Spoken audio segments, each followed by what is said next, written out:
Phil was mentioning last the role of the broker is now a more of a counselor advisor, and I guess you extrapolate that data, maybe assist them in evaluating what it might mean.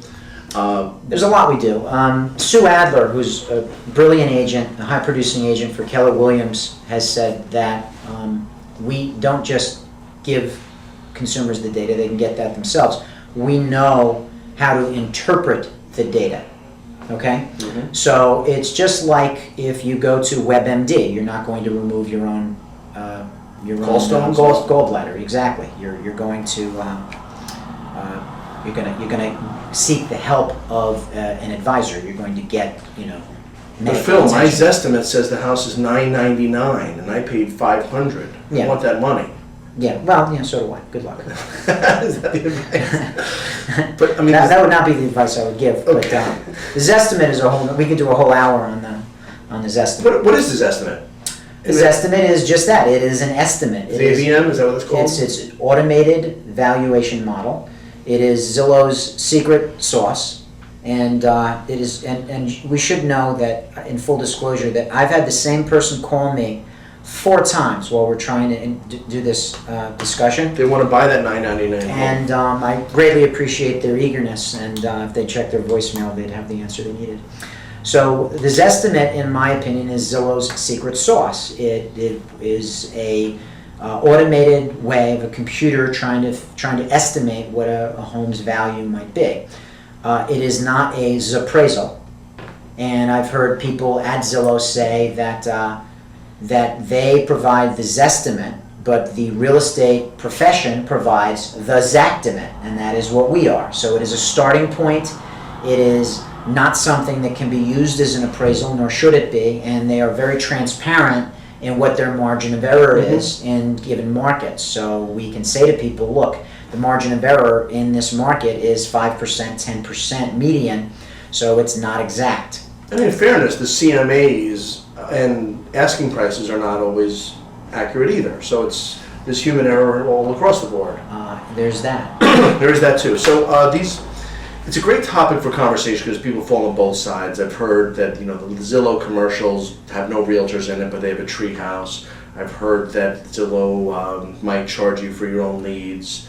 I want to hear what you think about those allegations. Yeah, well, they're perfecting the Ebola, right? So the Zillow commercials, the first commercial ended with them clicking on contact an agent, and the second one with the military theme had a brokerage sign in the yard. All right, but Zillow is advertising to a certain consumer mindset about going to their website, not just pimping the brokerage community. So many of us have said to Zillow, could you focus more on agents? And I'm sure that they will, but they're not trying to marginalize agents. They want us to advertise our listings there, and you can't do business by bankrupting the people that pay you money. So there's that.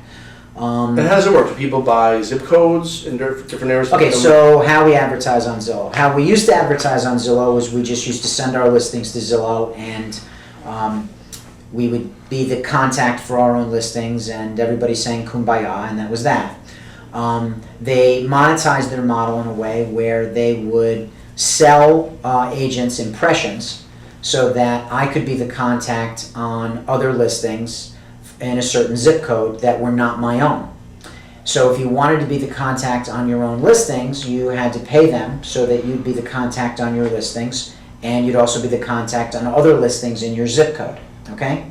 So the accusation was made that they did kind of like what a crack dealer does, which is they gave it to you for free, and then later on they made you pay for it, okay? Got it. So there's a huge argument among the agents who, for, again, decades had always been the contact on their own listings, that this was wrong and it wasn't right and so forth.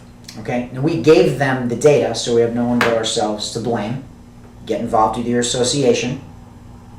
But the other thing is that the economy of scale, the cost of advertising on a conduit like Zillow, is really not that expensive compared to the advertising that we used to begrudgingly buy in paper platforms. Like, for example, I used to have a client who wanted me to advertise his listing in the New York Times every weekend.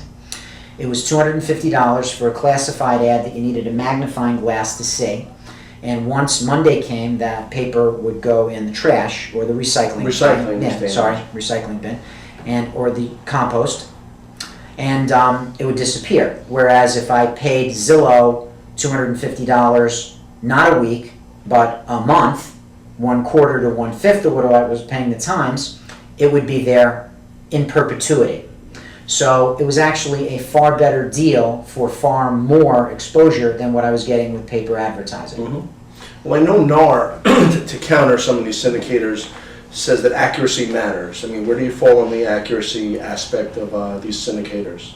Well, that's, in my opinion, the syndicators' weak link is that they are not as accurate as a broker site. I think if people want the MLS data, they should go to an MLS member's site, and Or pick up the phone, that works too. that it doesn't hurt. We can still give them the information. We can give them virtual offices. A client can go to a broker and get a virtual office membership, which will give them incredibly robust, accurate data, almost as if they had been licensed. Okay?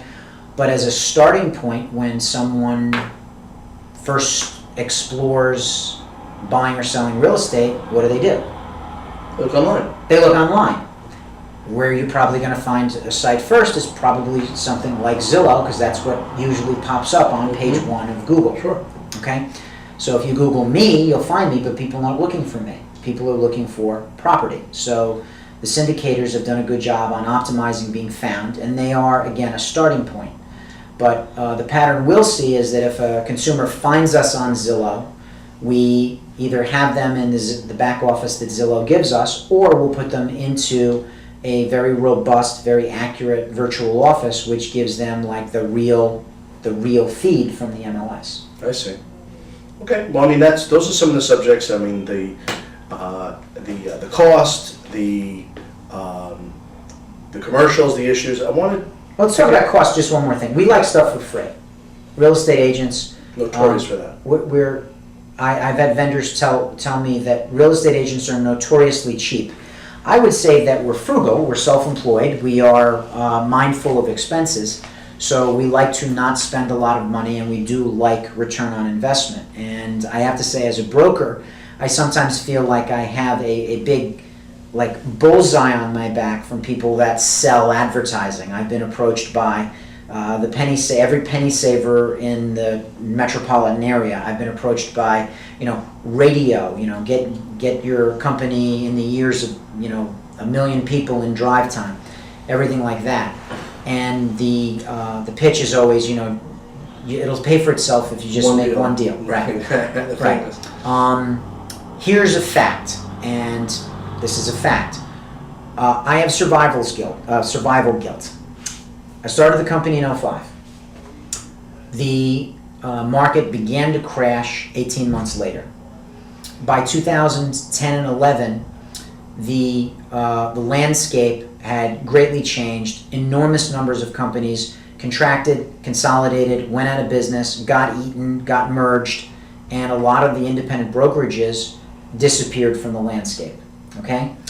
My company now has 2 offices, working on opening a 3rd, and we have 55 agents. The one difference I can point to is that we discovered online, specifically syndication, but also blogging and other things, and we actually grew through the downturn while a lot of other companies didn't.